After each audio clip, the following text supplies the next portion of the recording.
Many of you have asked about how to do a U-turn on a hill. So in this video, I'm going to give you 7 tips for making U-turns on a hill. Now, make sure you stay to the end of this video because I'm going to give a shout out to Jeff, who is a Pro Rider VIP member. Now, Jeff sent me a video of him completing the keyhole exercise. So hang tight.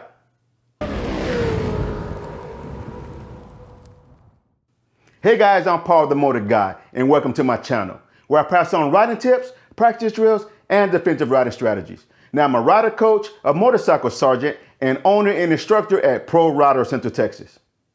Now, let me first say that if you're interested in supporting my channel, you can do so by hitting that join button below to see all the wonderful perks. I've heard riders say, why would you ever want to do a U-turn on a hill? But there may be a time when you have no choice. Plus, ideally, you want to be able to handle whatever is thrown at you. So let me start by saying that doing a U-turn on a hill really isn't much different than doing a U-turn on a flat surface. All the techniques are the same. So let's get into this. Now, tip number 1 is the friction zone. So just like when you're making a U-turn on a flat surface, you have to be in the friction zone all the way through your turn. Now, you may have to let out a little more clutch to release more power to the rear wheel, but you don't need the clutch all the way out. Now, tip number 2 is your head and eyes. Now, again, nothing changes. You want to have a quick head turn and you want to look back behind you as far as you can. Now, this will help you have a good handlebar turn and will tighten up your turn. Tip number 3 is handlebar turns.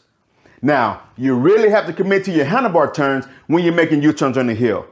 Now, because of the fact that he's making a U-turn on a hill will already make you uneasy, which will cause you to hesitate with your handlebar turns. So, you have to turn the bars and hold them turned. Tip number 4 is feathering the rear brake. Now, you can drag the rear brake when you're making a U-turn going uphill, which will make the motorcycle more steady during your turn. Now, if you're going downhill when you're making your U-turn, you will tend to pick up speed. So you can drag the rear brake to control your speed and help tighten up your turns. Now, tip number 5 is counterweighting. Now, you really want to make sure that you're using a counterweighting technique, which is keeping your body upright and allowing the motorcycle to lean underneath you. Now, you can have a little bit of weight shift to the high side of the motorcycle, but you don't need a lot of movement. But you just don't want to lean with the motorcycle. Tip number 6 is use all your space. Now, just like when you're doing a U-turn on a flat surface, you have to use all your space.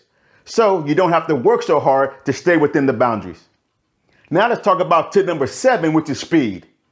Now, this is where you'll get different thoughts from different riders. But as they say, there are different ways to skin a cat. So as long as you're successful, it really doesn't matter. So when I do my U-turns on the hill, I don't increase my speed to have momentum help me through the turn. Now, the reason I don't increase my speed is because speed will make you go wide if you don't have quick handlebar turns. As you will see in my demo ride, my speed isn't any faster than I do when I'm making U-turns on a flat surface. As long as I have power to the rear wheel and enough speed to keep me from balancing the motorcycle, I will be okay. So for my demo ride, I would do a couple U-turns going up and down the hill. Then I would do some figure 8s and 360s. So let's go check it out.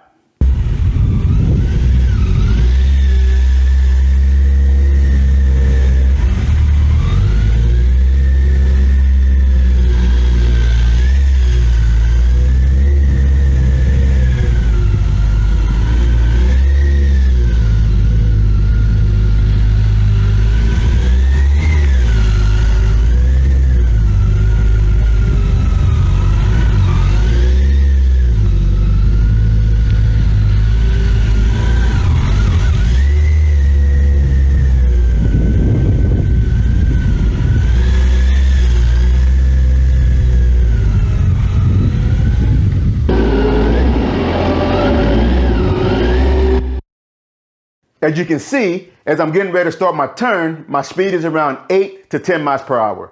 And my RPMs are around 1800 to 2000, which is where they are when I do my U-turns on a flat surface.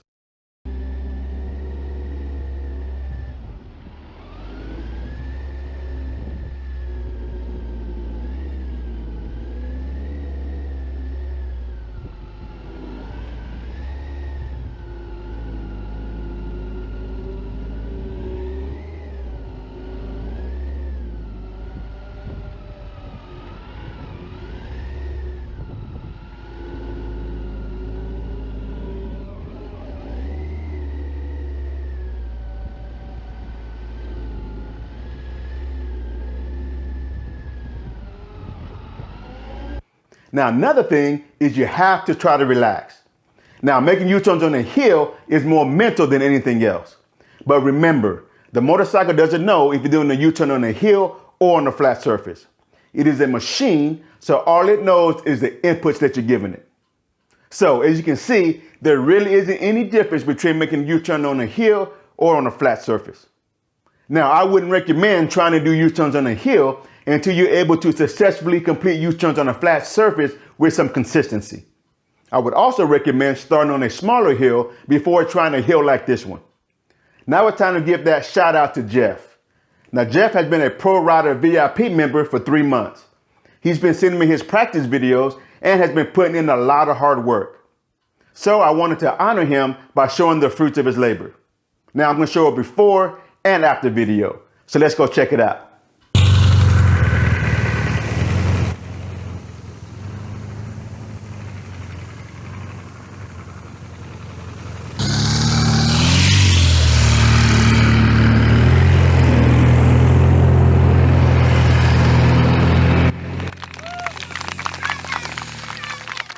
Now, I hope you enjoyed this video and you got value from it.